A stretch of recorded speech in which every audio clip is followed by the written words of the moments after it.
नमस्कार सांग मैंने जय जगन्नाथ। आज मिनी ब्लॉग टी आरंभ करने पूर्व मो झीर चैनल टी को सब्सक्राइब करने को जमार भूलें।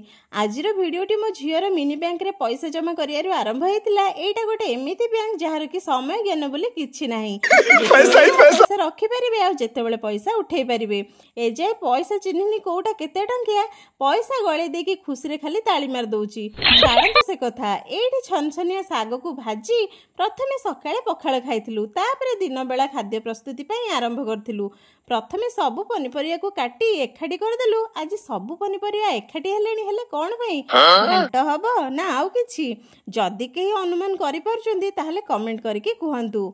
एठी मोर गैस लागिला, कड़ाई बसिला, तेल पड़िला, परिबा भी पड़िला, ताले पक्का मिक्स वेज हबो भाबुचंती ना। पनीर भी छणा हैला। एठी आसिला हमर लंबा लंबा चाउल। हाँ आज्ञा, बिरियानी पे प्रस्तुति चलछि सेतबेलठू।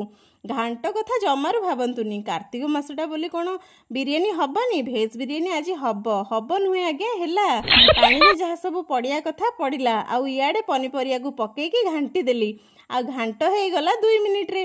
पुणी से घंटे भात मिसई देकी बसई देली। एठी देखंतु बिरियानी रो बास्ना पळै बोली मसला बटा शिळपुआटा आनिकी लदी देइची। एठी मोर कचुम्बर भी रेडी, बिरियानी भी रेडी। बेसी लेट न करी खली पकेकी बसी पड़िया। पुणी देखा हबो काली नुआ भिडियो रे।